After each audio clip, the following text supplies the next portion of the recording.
৭৬ স্বাধীনতা, আজ ৭৭তম স্বাধীনতা দিবস। এর আগে আমরা দেখিয়েছি ট্রেড টিভির পর্দায় রেড রোড থেকে সরাসরি মুখ্যমন্ত্রী মমতা বন্দ্যোপাধ্যায় দেশবাসীর উদ্দেশ্যে তার বক্তব্য রেখেছেন। আজ চা চক্রে রাজভবনে মুখ্যমন্ত্রী মমতা বন্দ্যোপাধ্যায় যাচ্ছেন। এই বিষয়ে বিস্তারিত জানার চেষ্টা করব। এই মুহূর্তে রয়েছে আমাদের প্রতিনিধি, সরাসরি দেবযানীর সঙ্গে কথা বলার চেষ্টা করব। দেবযানী, ঠিক কি জানা যাচ্ছে, কি বিষয় নিয়ে রাজভবনে মুখ্যমন্ত্রী যাচ্ছেন?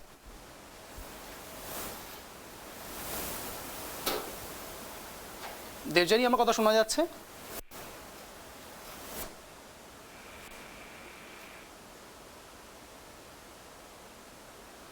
হ্যাঁ, আমি আরেকবার রিপিট করছি। দেবযানী, যেটা জানা যাচ্ছে যে চা চক্রে রাজভবনে মুখ্যমন্ত্রী মমতা বন্দ্যোপাধ্যায় যাচ্ছেন, ঠিক কি বিষয়ে কি জানা যাচ্ছে, কি বিষয় নিয়ে তিনি রাজভবনে যাচ্ছেন, সেইটা যদি একটু বিস্তারিত জানাও। দেখো, রাজভবনে ইতিমধ্যে মমতা বন্দ্যোপাধ্যায় চলে এসেছেন। বিকেল ৫টার সময় তিনি এসেছেন এবং এই মুহূর্তে রাজভবনে রাজ্যপাল, মুখ্যমন্ত্রী, মুখ্য সচিব প্রত্যেকেই তারা চা চক্রে মিলিত হয়েছে। দেখো, এটা রাজভবনের প্রথা যে প্রত্যেক স্বাধীনতা দিবসে তারা রাজ্যের সমস্ত শাসক বিরোধী দলকে রাজ্যপাল রাজভবনে আমন্ত্রণ জানান চা চক্রে। আমরা যেটা জানতে পারছি যে কংগ্রেসের তরফে ইতিমধ্যেই প্রদীপ ভট্টাচার্য তিনি এসেছেন। আজ মুখ্যমন্ত্রী মমতা বন্দ্যোপাধ্যায় তিনি চা চক্রে যোগ দিলেন। বাম এবং বিজেপির তরফে এখনো কাউকে আমরা রাজভবনে আসতে দেখিনি।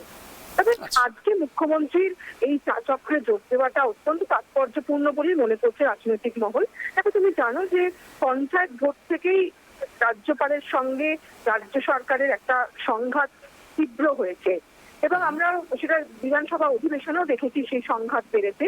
গতকালও বেহালায় যে মিডনাইট ফ্রিডম যে অনুষ্ঠান, সেই অনুষ্ঠানে দাঁড়িয়ে মমতা বন্দ্যোপাধ্যায় তিনি প্রকাশ্যে রাজ্যপালের বিরুদ্ধে ক্ষোভ প্রকাশ করেছিলেন। তিনি বলেছিলেন যে রাজ্যপালের জন্যই প্রায় ৮০ থেকে ৮৫ জন বন্দী মুক্তি হয়নি। প্রত্যেক বছরই আমরা দেখে থাকি যে রাজ্য সরকারের কারাদত্ত তারা কিছু বন্দীদের মুক্তি দেয় এবং সেটা রাজ্যপাল সই করলে তবেই সেই মুক্তি দেওয়া সম্ভব হয়। কিন্তু এবারে কোনো বন্দীর মুক্তি হয়নি, রাজ্য সরকার দিতে পারেনি। আর এর দায় তারা চাপিয়েছে রাজ্যপালের ওপর।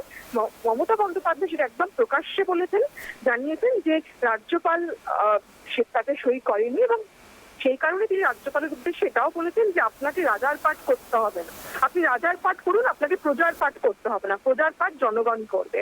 তো সেই ক্ষোভ প্রকাশ করার পরে আমরা আজকে দেখলাম তিনি কিন্তু সৌজন্যতা বজায় রেখেছেন। সৌজন্য দেখিয়ে কিন্তু রাজ্যপালের আমন্ত্রণে মুখ্যমন্ত্রী সাড়া দিয়েছেন এবং সেই মতে রাজভবনে যে চিরাচরিত প্রথা যেটা তারা আমন্ত্রণ জানান মুখ্যমন্ত্রী এবং বিরোধী দলকে স্বাধীনতা দিবসের, তো মমতা বন্দ্যোপাধ্যায় কিন্তু রাজ্যপালের সেই আমন্ত্রণে সাড়া দিয়ে রাজভবনে এসেছে। এই মুহূর্তে রাজভবনে রাজ্যপাল, মুখ্যমন্ত্রী, মুখ্য সচিব, তারা কিন্তু অতিরিক্ত মুখ্য সচিব, অন্যান্য যারা IAS রয়েছে তারা কিন্তু প্রত্যেকেই উপস্থিত রয়েছেন অঞ্জনে। তার মানে মূলত রাজ্য এবং রাজ্যপাল সংঘাতের মাঝেও সৌজন্যতা বজাতেই মুখ্যমন্ত্রী মমতা বন্দ্যোপাধ্যায় রাজ্যপালের ডাকা সাড়া দিয়েছেন, তাই তো দেবযানী? একেবারেই তাই। আমরা দেখেছি যে ধারাবাহিকভাবে রাজ্যপাল এবং রাজ্য সরকারের সংঘাত চলছে। কখনো রাজ্যপাল সরকারের ভূমিকা নিয়ে প্রশ্ন তুলছে, আইন শৃঙ্খলা নিয়ে প্রশ্ন তুলছে এবং আমরা দেখেছি যাদবপুরের ঘটনায় সেখানে রাজ্যপাল নিজে রাজভবনে একটা র্যাগিং সেল তৈরি করেছে। আবার আমরা উপাচার্য ইস্যুতেও দেখেছি রাজ্য সরকার সংঘাত। এবং আবার যেটা তোমাকে আমি বলছি, যেটা একটু আগে বললাম যে বন্দি মুক্তি নিয়েও গতকালই ২৪ ঘন্টা এখনো কাটেনি, মুখ্যমন্ত্রী রাজ্যপালকে ঘুষিয়েছেন একদম প্রকাশ্যে। তারপরে ২৪ ঘন্টার মধ্যে মমতা বন্দ্যোপাধ্যায় কিন্তু তার সৌজন্য দেখিয়েছেন, রাজ্যপাল আমন্ত্রণ জানিয়েছেন চা চক্রে এবং সেখানে তিনি যোগ দিয়েছেন। ধন্যবাদ দেবযানী তোমাকে। যা জানালো আমাদের প্রতিনিধি দেবযানী যে ইতিমধ্যেই রাজ্যপাল এবং রাজ্য এই সংঘাত কিন্তু একেবারে সংবাদ শিরোনামে। দিন দিন আমরা প্রতিদিন এই খবরগুলো দেখাচ্ছি যেখানে রাজ্য এবং রাজ্যপালের সংঘাত লেগেই রয়েছে। নানান রকম বিষয়, কখনো উপাচার্য নিয়োগ, কখনো অ্যান্টি রগিং কমিটি, সব বিষয় নিয়ে মূলত রাজ্য এবং রাজ্যপালের মধ্যে যে সংঘাত, সেই সংঘাত কিন্তু বজিয়ে রয়েছে।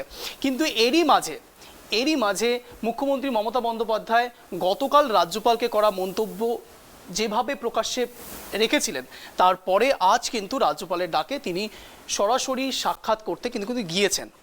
তিনি মূলত রাজ্যপালের এই আমন্ত্রণকে ফেলে দেননি, তিনি এসছেন। যা জানা যাচ্ছে শুধুমাত্র মুখ্যমন্ত্রী নয়, মুখ্য সচিবও রয়েছেন।